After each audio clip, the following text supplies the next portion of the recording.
ವೇದಿಕೆಗೆ ಮತ್ತು ಸಭೆಗೆ ನನ್ನ ನಮಸ್ಕಾರ. ಬಂಧುಗಳೇ, ನಾನು ಚಿಕ್ಕಮಗಳೂರಿನಿಂದ ಬಂದಿದ್ದೇನೆ. ಪಕ್ಕದ ಮೂಡಿಗೆರೆಯಲ್ಲಿ ಕೆಲಸ ಮಾಡ್ತಿದ್ದೆ. ಆಗ ಪೂರ್ಣಚಂದ್ರ ತೇಜಸ್ವಿ ಇದ್ದರು.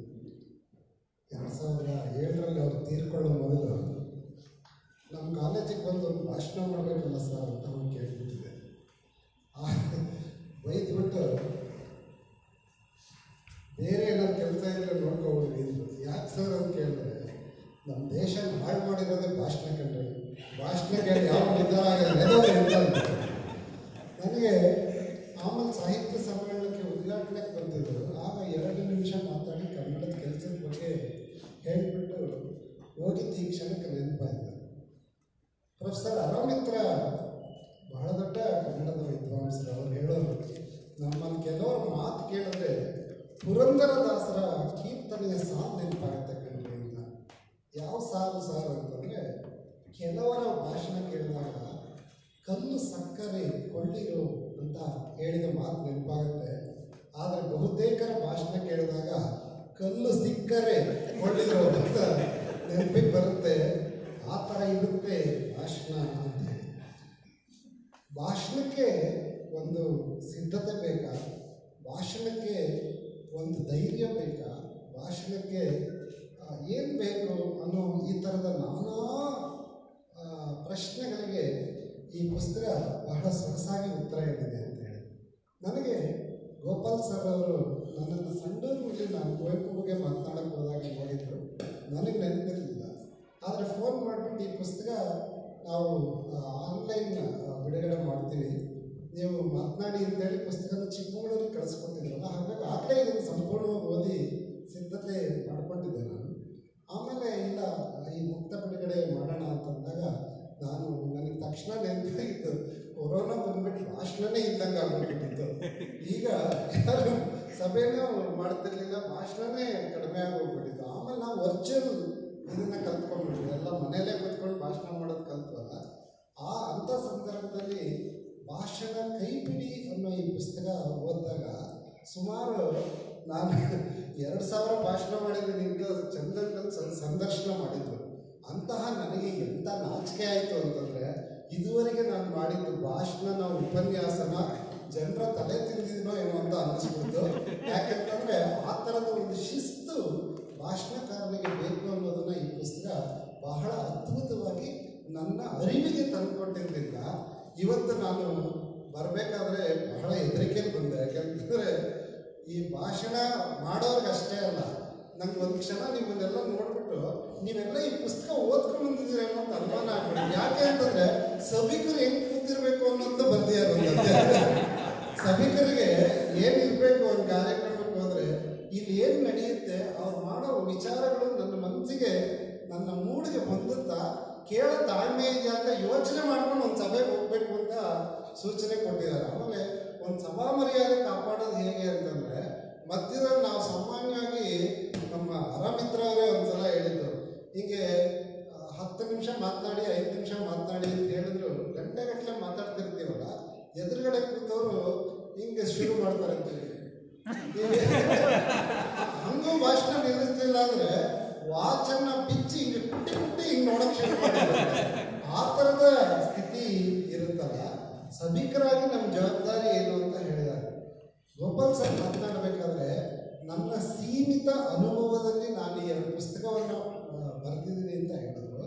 ನಾನು ಬಂದ ತಕ್ಷಣ ಅವರ ಉಳಿದ ಪುಸ್ತಕಗಳನ್ನು ಕೂಡ ನನಗೆ ಉಡುಗೊರೆಯಾಗಿ ಕೊಟ್ಟರು. ಅದು ಬಹುಶಃ ಸೀಮಿತತೆ ಅಂತಕ್ಕಂಥದ್ದು ಅವರ ವಿನಯ ಮತ್ತು ಸೌಜನ್ಯದ ಮಾತು. ಯಾಕಂತಂದರೆ ಭಾಷಣ ಕಲೆಯ ಬಗ್ಗೆ ಅವ್ರ ಪುಸ್ತಕ ಬರೀಬೇಕಾದ್ರೆ ಅವ್ರ ಸಿದ್ಧತೆ ಎಲ್ಲಿಂದ ನೀವು ಊಹೆ ಮಾಡಿ ನೋಡಿ. 1ನೇ ಕ್ಲಾಸಲ್ಲಿ ಚಾಚಾ ನೆಹರು ಬಗ್ಗೆ ಭಾಷಣ ಮಾಡಿದ್ರಂತೆ. ಅವ್ರ ತಂದೆ ಭಾಷಣ ಬರ್ಕೊಟ್ಟಿದ್ರಂತೆ.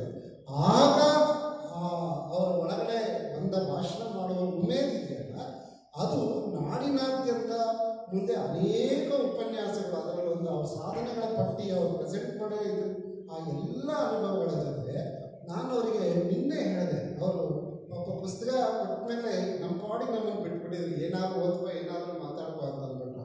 ಆದರೆ ನಿನ್ನೆ ನಾನು ಸೂಕ್ಷ್ಮವಾಗಿ ಚಿಕ್ಕಮಗಳೂರಿನಿಂದ ಹೊರಡಬೇಕಾಗಿತ್ತಲ್ಲ, ಬಸ್ಸಿನ ತೊಂದರೆ ಇದೆಯಲ್ಲ ಅನ್ನೋ ಸಮಯದಲ್ಲಿ ಅವ್ರು ತಡೆಯೋಕ್ಕಾಗದೆ ನಾನು ಹೇಳಿದೆ, ಎಷ್ಟು PhD ಥೀಸಿಸನ್ನು ನೋಡಿದ್ದೀನಿ, ಆದರೆ ಕೈಪಿಡಿ ಒಂದು ಥೀಸಿಸ್ಸಿನ ರೀತಿ ಸಿದ್ಧಗೊಂಡಿರೋ ಪುಸ್ತಕ ಸರ್ ಇದು ಅಂತ. ನಾನು ಇವತ್ತೇ ಅವರ ಪರಿಚಯ ಅದರಿಂದ ಖಂಡಿತ ಹೋಗಿ ಮಾತನ್ನು ಹೇಳ್ತಿಲ್ಲ. ಅದರ ಸಿದ್ಧತೆ ಹೇಗೆ ಅಂತಂದರೆ, ವಿಸ್ತೃತವಾದ 12 ಅಧ್ಯಾಯಗಳಲ್ಲಿ ಅದರ ಪ್ರಾಥಮಿಕ ಹಂತದಲ್ಲಿ ನಾವು PhD ಮಾಡೋರು ಏನೇನು ಸಿದ್ಧತೆ ಬೇಕು, ಯಾಕಂತಂದರೆ ಸರಿಸುಮಾರು 12 ಅಧ್ಯಾಯಗಳಿಗೆ ಸಂಬಂಧಪಟ್ಟಂತೆ 21-22 ಪುಸ್ತಕದ ರೆಫರೆನ್ಸನ್ನು ಕೊಟ್ಟಿದ್ದಾರೆ. ಈ ಪುಸ್ತಕದ ಆಕಾರಗಳು ನಾನು ಇದನ್ನೆಲ್ಲ ಉಲ್ಲೇಖ ಮಾಡಿದ್ದೀನಿ ಅಂತ. ಆಮೇಲೆ ಇದು ಗೈಡ್ ಥರ ಅಲ್ಲ ಅಂತೇಳಿ ವಸುಂಧರಾ ಭೂಪತಿ ಮುನ್ನುಡಿ ಬರೀತಾ ಹೇಳಿದ್ದಾರೆ. ಇದೊಂದು ಕೈಪಿಡಿ ಅಂತ ಅಂತಾರೆ, ಹ್ಯಾಂಡ್ ಬುಕ್ ಅಷ್ಟೇ ಅಲ್ಲ. ಯಾಕೆ ಇದು ಬಹಳ ಮುಖ್ಯವಾದ ಪುಸ್ತಕ ನಮಗೆ ಅಂತ ಅನಿಸುತ್ತೆ ಅಂತಂದರೆ, ನಾನು ಹೇಳಿದ್ನಲ್ಲ, ನಾವು ಒಂದಲ್ಲ ಒಂದು ಕಾರಣಕ್ಕೆ ಭಾಷಣ ಮಾಡ್ತೀವಿ, ಇಲ್ಲ ಭಾಷಣ ಕೇಳೋಕ್ಕಂತೂ ಹೋಗ್ತೀವಲ್ಲ, ಪ್ರತಿಯೊಬ್ಬರಿಗೂ ನಮ್ಗೆ ಇರಬೇಕಾದ ಸಿದ್ಧತೆ ಏನು ಅನ್ನೋದನ್ನು ಬರ್ತಿದ್ದಾರೆ. ಆ ಕಾರಣಕ್ಕೆ ಅದನ್ನು ಅವರು ನನಗೆ ನೆನಪಾಗಿದ್ದು, ಇವರು ನಮ್ಮ ಹಿರಿಯ ಕವಿ ಚನ್ನವೀರ್ ಕಡಿಮೆ ಅವ್ರನ್ನ ಸಂದರ್ಶನ ಮಾಡಿದಾಗ ಅವರು ಯಾವುದೇ ಸಂದರ್ಶನ ಟಿಪ್ಪಣಿ ಇಟ್ಕೊಂಡು ಕೂತಿದ್ರು. ಅಲ್ಲ ಸರ್, ನಾವು ಪ್ರಶ್ನೆಗಳನ್ನೇ ಕಳಿಸಿಲ್ಲ, ನೀವು ಆಗಲೇ ಟಿಪ್ಪಣಿಗಳನ್ನ ಇಟ್ಕೊಂಡು, ಅಲ್ಲ ಇನ್ನೇನು ಸಾಹಿತ್ಯ ಸಮ್ಮೇಳನಕ್ಕೆ ಅಧ್ಯಕ್ಷರಾಗಿ ಆಯ್ಕೆಯಾಗಿದ್ರು ಅವರು. ನಾನು MA ವಿದ್ಯಾರ್ಥಿ ಅವಾಗ ಧಾರವಾಡಕ್ಕೆ ಅವ್ರ ಸಂದರ್ಶನಕ್ಕೆ ಹೋದಾಗ ಇನ್ನೇನು ನನ್ನ ಕೃತಿಗಳ ಬಗ್ಗೆ, ನಾಡು ನುಡಿ ಬಗ್ಗೆ ನಾನು ಏನು ಮಾತಾಡ್ತೀನಿ ಅಂತ ತಾನೇ ಕೇಳಿರ್ತೀರಾ, ನಿಮ್ಮ ಸಮಯ ಅಪವ್ಯಯ ಮಾಡಬಾರ್ದು, ಅದಕ್ಕಾಗಿ ನಾನು ಟಿಪ್ಪಣಿ ಮಾಡಿ ಇಟ್ಕೊಂಡಿದ್ದೀನಿ ಅಂತ ಹೇಳಿದ್ರು. ಧಾರವಾಡ ಕಡೆ ಇರೋ ಜೋಕ್ ಏನಪ್ಪ ಅಂತಂದರೆ, ಚನ್ನವೀರ್ ಕಡಿಮೆ ಅವ್ರ ಮನೇಲಿ ಆ ಥರದ ಟಿಪ್ಪಣಿಗಳು ಒಂದು ರೂಮೇ ಇದೆ ಅಂತ, ಒಂದು ನೋಟ್ಸ್ ಮಾಡಿಟ್ಕೊಂಡಿರೋಂಥ ಟಿಪ್ಪಣಿಗಳಿದೆಯಲ್ಲ, ಅದಕ್ಕೆ ಗಿರಡ್ಡಿ ಗೋವಿಂದರಾಜು ತಮಾಷೆ ಮಾಡೋರು. ಚನ್ನವೀರ್ ಕಡಿಮೆ ಅವರು ಟಿಪ್ಪಣಿ ಮಾಡ್ಕೊಂಡಿರೋದು ಅಷ್ಟೇ ಅಲ್ಲ ಕಣ್ರಿ, ಯಾವ ಜೋಕ್ ಎಲ್ಲಿ ಹೇಳಬೇಕು ಅಂತಲೂ ಬರ್ಕೊಂಡಿರ್ತಾರೆ ಅವ್ರು ತಮಾಷೆ ಮಾಡೋರು. ಸೋನಿಯಾ ಗಾಂಧಿ ಅವ್ರು ಭಾಷಣ ಮಾಡಬೇಕಾದ್ರೆ ಅವ್ರಿಗೆ ಭಾಷಣ ಬರೆದು ಕೊಡೋರು, ಯಾವಾಗ ಮೇಜ್ ಗುದ್ದಬೇಕು ಅಂತಲೂ ಬರ್ಕೊಟ್ಟಿರ್ತಾರೆ. ಹಿಂಗೆ ಗುದ್ದಿ ಮಾತಾಡಿ ಪಾರ್ಲಿಮೆಂಟಲ್ಲಿ ಮಾತಾಡ್ಬೇಕಲ್ಲ ಅವರು. ಪಾಪ ಆ ಥರದ ಭಾಷಣಕಾರರಿಂದ ಹಿಡಿದು ಒಬ್ಬ ವ್ಯವಸ್ಥಿತ ಭಾಷಣಕಾರನವರೆಗೆ ಬೇಕಾದ ಸಿದ್ಧತೆ. ಆಮೇಲೆ ಭಾಷಣ ಮಾಡೋರಿಗೆ ನಾನು ಏನಕ್ಕೆ ಮಾತಾಡ್ತಿದ್ದೀನಿ, ನನ್ನ ಭಾಷಣದಿಂದ ಏನೋ ಉದ್ಧಾರ ಮಾಡ್ತಿದ್ದೀನಿ ಅನ್ನೋ ಭ್ರಮೆ ಬೇಡ ಅನ್ನೋ ಕಿವಿ ಮಾತು ಹೇಳಿದ್ದು ನನಗೆ ಭಾಳ ಇಷ್ಟ ಆಯಿತು. ಯಾಕಂದರೆ ನಾನು ಏನೋ ಮಾತಾಡ್ಬಿಟ್ಟು ನಿಮ್ಮನ್ನೆಲ್ಲ ಉದ್ಧಾರ ಮಾಡಿಬಿಡ್ತೀನಿ, ನನ್ನ ವಿಚಾರ ಎಷ್ಟು ಮಹತ್ವದ್ದು ಅನ್ನೋ ಭ್ರಮೆಗೆ ಕೆಲವರು ಬರ್ತಾರೆ. ಆ ಎಲ್ಲ ವೆರೈಟಿಯ ಭಾಷಣಕಾರರನ್ನು ಗೋಪಾಲ್ ಅವರು ಈ ಪುಸ್ತಕದಲ್ಲಿ ನಮಗೆ ಪರಿಚಯಿಸ್ತಾರೆ. ಜೊತೆಗೆ ಅಷ್ಟು ಮಾತ್ರ ಅಲ್ಲ, ಯಾವ್ಯಾವ ಥರದ ಭಾಷಣ ಅಂತಂದರೆ, ಅಧ್ಯಕ್ಷ ಭಾಷಣದಿಂದ ಹಿಡಿದು ಉದ್ಘಾಟನಾ ಭಾಷಣದಿಂದ, ಅತಿಥಿಗಳಾದಾಗ ಅವರು ಸಭೆಯನ್ನು ಆಕ್ರಮಿಸ್ಕೊಳ್ಳೋದಕ್ಕೆ ಕೇವಲ 2 ಮಾತುಗಳಲ್ಲಿ ಮಾತು ಮುಗಿಸ್ಬೇಕು ಅನ್ನೋದ್ರಿಂದ ಹಿಡಿದು, ನಿರೂಪಣಾ ಭಾಷಣದಿಂದ ಹಿಡಿದು ಪುಸ್ತಕ ಬಿಡುಗಡೆ ಮಾಡೋರು ಮಾತನಾಡೋ ಭಾಷಣ, ಯಾರಿಗಾದರೂ ಅಭಿನಂದನಾ ಸಮಾರಂಭಕ್ಕೆ ಹೋದರೆ ಅಭಿನಂದನೆ ಭಾಷಣ ಮಾಡಬೇಕಾದ್ರೆ ನಿಮಗಿರಬೇಕಾದ ಸಿದ್ಧತೆ ಏನು, ಅತಿಥಿಗಳ ಪರಿಚಯವನ್ನು ಮಾಡಬೇಕಾದ್ರೆ ನಿಮಗೆ ಬೇಕಾದ ಸಿದ್ಧತೆ ಏನು ಅನ್ನೋದ್ರಿಂದ ಇದು ಸಂತಾಪ ಸೂಚಕ ಸಭೆಗೆ ಹೋದಾಗ ನೀವು ಮಾತನಾಡಬೇಕಾದ ಮೆಲುದನಿಯ ಕೆಲವು ಮಾತುಗಳ ಬಗ್ಗೆ ಹೊರಗೆ ಅವರ ಈ ಭಾಷಣ ನಮಗೆ ಕಲಿಸುತ್ತೆ ಅಂತೇಳಿ. ಹಾಗಾಗಿ ಬಹಳ ಅತ್ಯುತ್ತಮವಾದ ಮಾರ್ಗದರ್ಶಿ ಇದು ಅಂತೇಳಿ ನನಗೆ ನೆನಪಾಗಿದ್ದು, ಸಭೆಗೆ ಬರಬೇಕಾದ್ರೆ ಡ್ರೆಸ್ ಕೋಡ್ ಬಗ್ಗೆ ಕೂಡ ಬರ್ತಿದ್ದಾರೆ ಅವರು.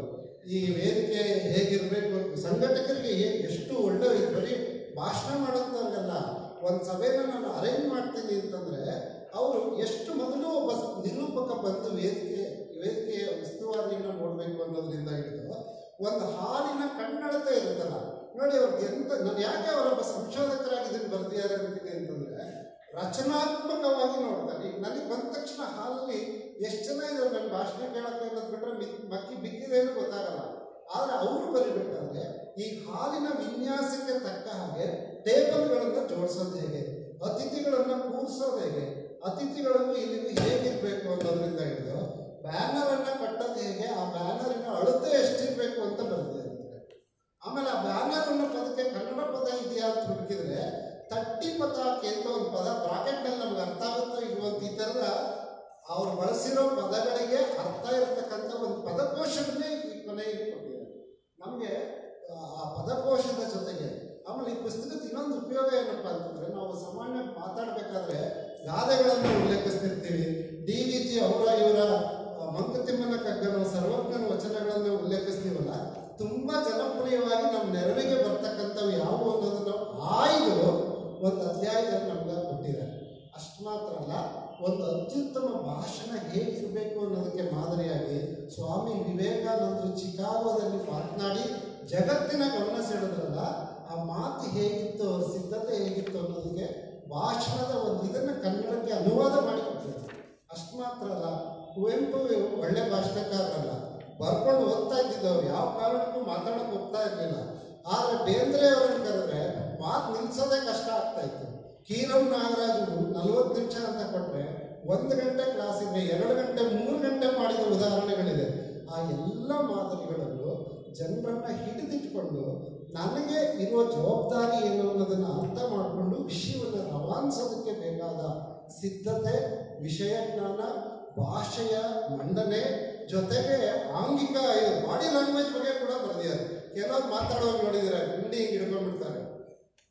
ಆರಾಮಿತ್ರ ಅವರೇ ಒಂದು ಭಾಷಣದ ಬಗ್ಗೆ ಬರೆದಿರೋ ಪ್ರಬಂಧದಲ್ಲಿ ಅವ್ರ ಹೆಂಡತಿ ಇವರು ಬರೆದಿದ್ದಾರೆ, ನನ್ನ ಎಲ್ಲ ಭಾಷಣದ ಮೊದಲ ವಿಮರ್ಶಕಿ ಅಂತ ಈ ಪುಸ್ತಕನ ಅರ್ಪಿಸಿದಾರಲ್ಲ, ಹಾಗೆ ಅವ್ರ ಹೆಂಡತಿ ಯಾವಾಗಲೂ ಈ ಕೋಟಿನ ಬಟನ್ನೇ ಕಿತ್ತಾಗ್ತಾನಲ್ಲ ಅಂತ ಒಂದು ಪ್ರೊಫೆಸರ್ದು ಹಿಂಗೆ ತಿರುಗಿಸ್ತಾ ಇರ್ತಾರೆ ಅಂದ್ಬಿಟ್ಟು ತುಂಬ ಅಸಹ್ಯವಾಗಿ ಕಾಣುತ್ತೆ ಕಂಡ್ರೆ. ಇದ್ರು ಅದೇನೋ ಗೊತ್ತಿಲ್ಲ ಕಡೆ, ಈ ಬಟನ್ ಕಡೆಗೆ ಫಸ್ಟ್ ಕೈ ಹೋಗುತ್ತೆ ಅಂತ ಅಂದ್ಬಿಟ್ಟು ಅದಕ್ಕೆ ಅವ್ರು ಕಿತ್ತಾಕ್ಬಿಟ್ರಂದ್ರೆ ಅವತ್ತು ಅವ್ರ ಭಾಷಣದಲ್ಲೇ ಫೇಲ್ಯೂರ್ ಆಗ್ಬಿಟ್ಟು ಬಟನ್ ಇಲ್ಲದೆ ಭಾಷಣನೇ ಮಾಡೋಕ್ಕಾಗಿಲ್ಲ.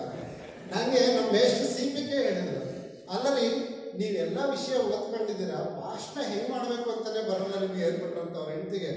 ಯಾವತ್ತೂ ಕರ್ಕೊಂಡು ಹೋಗದೆ ಇದ್ದವಳು ಸಭೆಯನ್ನು ನೀವು ಹೇಳ್ಬಿಟ್ರಲ್ಲ ಅಂತ ಅಂದ್ಬಿಟ್ಟು, ಯಾಕೆ ಏನಾಯ್ತು ಅಂತ, ನೀವೆಲ್ಲ ಚೆನ್ನಾಗಿ ಮಾತಾಡಿದ್ರಿ, ಜೋಕು ಹೇಳಿದ್ರಿ, ಜನ ನಗ್ತಾ ಇದ್ರು, ಆಮೇಲೆ ನೋಡ್ತೀನಿ ಜನ ಯಾಕೆ ನಗ್ತಾ ಇದ್ರು ಗೊತ್ತಾ, ಯಾಕೆ ಮಾತು ಪ್ಯಾಂಟ್ ಹಿಡಿದು ಹೇಳಿತಾ ಇದ್ದೆ, ಅದು ಭಾಳ ಅಸಹ್ಯವಾಗಿತ್ತು ಅಂತಂದ್ರೆ CPK ಹೇಳಿದ್ರಂತೆ, ನಾನು ನಂಗೆ ಎಳ್ಕೊಳ್ಳೋದೇ ಇದ್ರೆ ಇನ್ನೂ ಅಸಹ್ಯವಾಗಿತ್ತು. ಈ ಥರದ ಭಾಷಣಗಳಿಂದ ಹೇಳಿದ್ರು.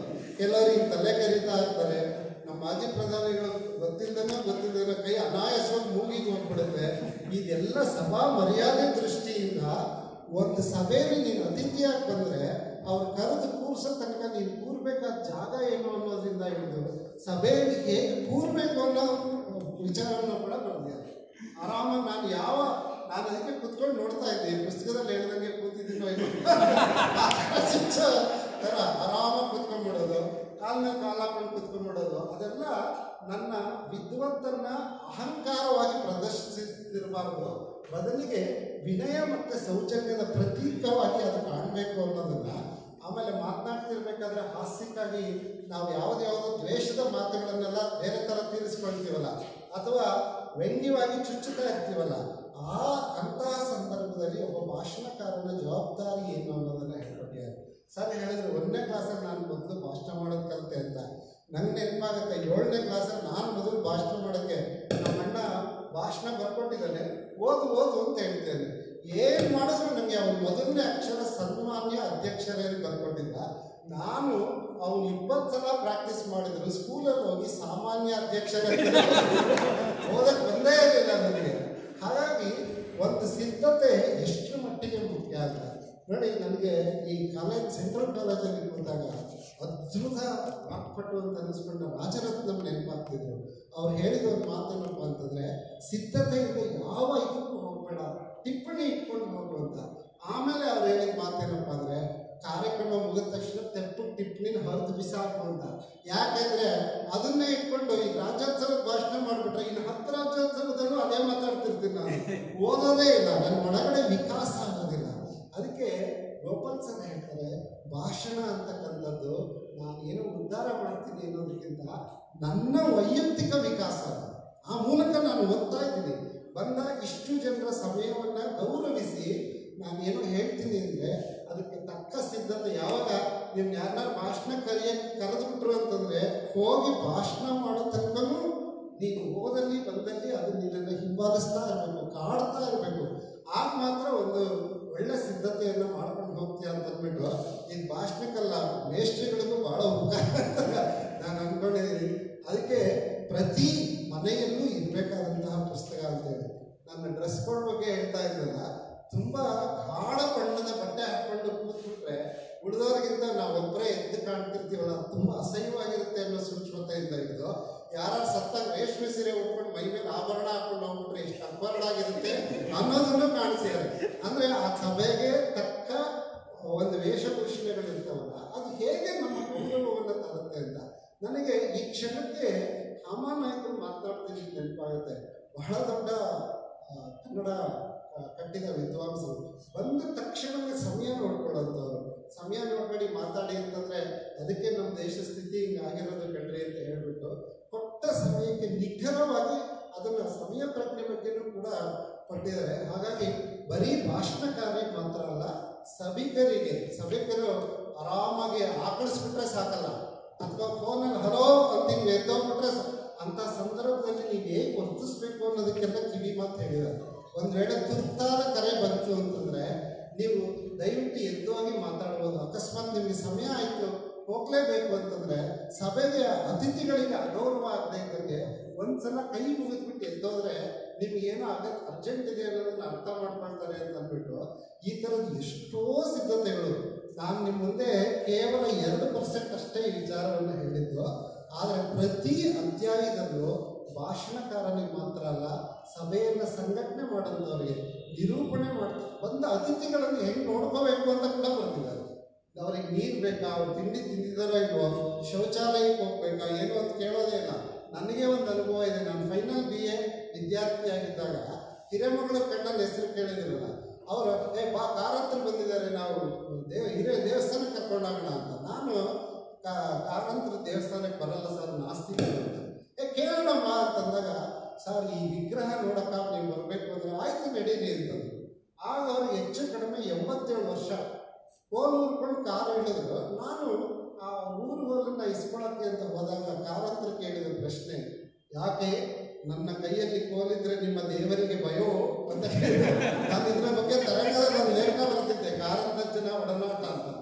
ಆದರೆ ಅತಿಥಿಗಳಾಗಿ ಬಂದವರು ಪಾಪ 2 ಗಂಟೆ ಸಭೆಯಲ್ಲಿ ಕೂರಿಸಿದ್ದೀವಿ. ಆಮೇಲೆ ಅವ್ರು ಶೌಚಾಲಯಕ್ಕೋ ಮತ್ತೊಂದಕ್ಕೋ ಹೋಗ್ಬೇಕು ಕೇಳೋ ಇಲ್ಲ, ಸೀದಾ ದೇವಸ್ಥಾನಕ್ಕೆ ಕರ್ಕೊಂಡೋಗಿ ಕಣ್ಣನ್ನು ಗೊತ್ತಲ್ಲ ಬಾಯಿ ಬಿಟ್ಟರೆ ಮಾತು ನಿಲ್ಸೋದೇ ಇಲ್ಲ ಅವರು. ಈ ವಿಗ್ರಹ ಎಷ್ಟು ಹಳೆಯದು ಎಂದರೆ ಅಂತಂದರೆ ಬಾಯಿ ಮುಚ್ಚು, ನೀನು ಹೇಳೋಷ್ಟು ಹಳೆಯದಲ್ಲ, ನಂಗೆ ಅದ್ರ ಯೋಗ್ಯತೆ ನೋಡಿದ ತಕ್ಷಣ ಗೊತ್ತಾಯ್ತು ಅಂದ್ಬಿಟ್ಟು.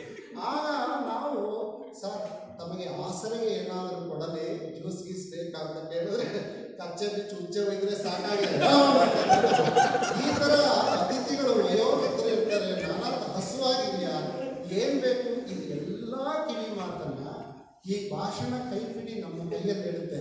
ದಯಮಾಡಿ ಕ್ಷಮಿಸಬೇಕು ಗೋಪಾಲ್ ಅವರು. ನನಗಾದ ಸಂತೋಷದಲ್ಲಿ ನಾನು ಒಂದು ಕ್ರಮಬದ್ಧವಾಗಿ ಟಿಪ್ಪಣಿ ಮಾಡ್ಕೊಂಡು ಮಾತಾಡಲೇ ಇಲ್ಲ, ಮಾತಾಡಿದೆ. ನೀವು ಕೊಟ್ಟ ಅಷ್ಟು ಪುಸ್ತಕವನ್ನು ಓದಬೇಕು. ಅದು ವಿಶೇಷವಾಗಿ ಇವತ್ತು ಸಮಾಜ ಕಾರ್ಯ MSW ನಮ್ಮ ಕನ್ನಡ ಡಿಪಾರ್ಟ್ಮೆಂಟ್ ಪಕ್ಕನೇ ಇತ್ತು. ಓದಿ ಏನು ಮಾಡ್ತಾರೆ ಏನು ಅನ್ನೋದೇ ನನಗೆ ಗೊತ್ತಿರಲಿಲ್ಲ. ಇವತ್ತು ಎಲ್ಲರೂ ಮಾತನಾಡಬೇಕಾದ್ರೆ ಒಂದು ಕಾರಣದ ಲೋಕ ನನಗೆ ಧರಿತ. ಆ ಕಾರಣಕ್ಕಾಗಿ ಈ ಸಮಾರಂಭಕ್ಕೆ ಬಂದಾಗ ನನಗೆ ಆ ಲಾಭ ಇದೆಯಲ್ಲ, ನೀವು ಆ ಲಾಭವನ್ನು ಪಡೀಲಿ ಅಂತ ಒಂದು. ಎರಡನೇದು, ಬಹಳ ವಿಶೇಷವಾಗಿ ಭಾಷಣ ಕೈಪಿಡಿ ಅಂತಕ್ಕಂಥದ್ದು ನಮ್ಮೆಲ್ಲರ ಮನೆಯಲ್ಲಿ ಇರಬೇಕಾಗಿರ್ತಕ್ಕಂಥದ್ದು. ನಮ್ಮ ಮಕ್ಕಳ ಕೈಲಿ ಧೈರ್ಯವಾಗಿ ಈ ಪುಸ್ತಕವನ್ನು ಕೊಟ್ಟರೆ ಇಡೀ ಒಂದು ಸಮಾರಂಭವನ್ನು ನಿರ್ವಹಿಸೋ ಒಂದು ಧೈರ್ಯವನ್ನು ತರ್ತಕ್ಕಂಥ. ಆಮೇಲೆ ಇವಾಗ ಬಳಸಿರೋ ಭಾಷೆ ಕೂಡ ಅಷ್ಟೇ, ಎಲ್ಲೂ ಇಷ್ಟವಾದ ಪದ ನಮ್ಗೆ ಅರ್ಥವಾಗುವ ಹಾಗೆ ತುಂಬ ಹೃದ್ಯವಾದ ಭಾಷೆಯಲ್ಲಿ ಅವರು ಬರೆದಿರೋದ್ರಿಂದ ಅವರಿಗೂ ಮತ್ತು ಈ ಪುಸ್ತಕವನ್ನು ನಾನು ಬಂದ ತಕ್ಷಣ ಹೇಳಿದೆ, ಅವರು ನನ್ನ ಪರಿಚಯ ಮಾಡಿಕೊಂಡು ಸಂತಾನದಲ್ಲಿ ನೀವೇನಾ ಅಂತ ಅಂದ್ಬಿಟ್ಟು. ಆಮೇಲೆ 10 ನಿಮಿಷ ಗ್ಯಾರಂಟಿ ಗೊತ್ತಿದೆ ತಾನೇ ಎಲ್ಲ ಕಳಿಸ್ಬಿಟ್ಟಿದ್ದಾರೆ ಸಮಯ ಇಷ್ಟೇ ಅಂತ ಅಂದ್ಬಿಟ್ಟು. ನಾನು ಅದು ನೋಡಿ ಭಾಳ ಹೆದರ್ಬಿಟ್ಟಿದ್ದೆ. ಆಮೇಲೆ ಎಲ್ಲ 10 ನಿಮಿಷ ಮೀರಿದ ಮೇಲೆ ನನಗೂ ಧೈರ್ಯ ಬಂತು. ನಾನು ಒಬ್ಬನೇ ಏನು ಭಯಲ್ಲ, ಎಲ್ಲರೂ ಸಮಯ ಉಲ್ಲಂಘನೆ ಮಾಡಿದ್ದಾರೆ ಅನ್ನೋ ಧೈರ್ಯದಲ್ಲಿ. ಆಮೇಲೆ ಸರ್ ಹೇಳಿದ್ರು, ಪಾಪ 250 ಕಿಲೋಮೀಟರ್ ದೂರದಿಂದ ಬಂದೈತೆಲ್ಲ, ನಿಂಗೆ ರಿಯಾಯಿತಿ ಇದೆ, ಒಂದು 2 ನಿಮಿಷ ಜಾಸ್ತಿ ಮಾತಾಡೋದು ಅಂತೇಳಿ. ಆ ಕಾರಣಕ್ಕಾಗಿ ನಾನು ಇಂತಹ ಒಂದು ಒಳ್ಳೆಯ ಪುಸ್ತಕ, ನಾನು ನಿನ್ನೆ ಫೇಸ್ಬುಕ್ಕಲ್ಲಿ ಕೂಡ ಇದನ್ನು ಹಾಕಿಬಿಟ್ಟು ನಾಳೆ ಈ ಥರದ ಒಂದು ಒಳ್ಳೆಯ ಪುಸ್ತಕ ಬಿಡುಗಡೆ ಆಗ್ತಾ ಇದೆ. ನಾನು ಓದಿದ ಅತ್ಯುತ್ತಮ ಕನ್ನಡದ ಕೈಪಿಡಿ ಇದೆ. ಯಾಕಂದರೆ ಇಂಗ್ಲೀಷ್ನಲ್ಲಿ ನಿಮಗೆ ಬೇಕಾದಷ್ಟು ಪುಸ್ತಕ ಸಿಗುತ್ತೆ, ಕನ್ನಡದಲ್ಲಿ ಈ ಥರದ ಆಕರ ಗ್ರಂಥಗಳೇ ಇಲ್ಲ. ನೀವು ನೋಡಿ, ದೊಡ್ಡ ದೊಡ್ಡ ಸಾಹಿತಿಗಳು ನಾವೆಲ್ಲ ಮಾತನಾಡ್ತಿರ್ತೀವಲ್ಲ, ಸಾಹಿತ್ಯ ಸೃಷ್ಟಿ ಮಾಡ್ತಕ್ಕಂಥದ್ದು ಒಂದು ಭಾಗ. ಆದರೆ ಅದನ್ನು ಜನರಿಗೆ ಮುಟ್ಟಿಸ್ತಕ್ಕಂಥ ಭಾಷಣಕಾರರನ್ನು ತಯಾರು ಮಾಡ್ತಕ್ಕಂಥ ಆಕರ ಗ್ರಂಥಗಳಿದ್ದಾವಲ್ಲ, ಅದು ಕೂಡ ಸಾಹಿತ್ಯದ ಅಷ್ಟೇ ಮುಖ್ಯವಾದ ಭಾಗ ಅನ್ನೋದನ್ನು ಈ ಪುಸ್ತಕ ನನಗೆ ಮನವರಿಕೆ ಮಾಡಿಕೊಟ್ಟಿದೆ. ದಯವಿಟ್ಟು ಈ ಪುಸ್ತಕವನ್ನು ನಿಮ್ಮದನ್ನಾಗಿ ಮಾಡಿಕೊಳ್ಳಿ, ಅದರ ಉಪಯೋಗ ಖಂಡಿತ ಆಗುತ್ತೆ ಅಂತ ಹೇಳಿ ನಿಮ್ಮೆಲ್ಲರಿಗೂ ಮನಸ್ಸಿನ ನನ್ನ ಮಾತುಗಳನ್ನು ಮುಗಿಸ್ತೇನೆ.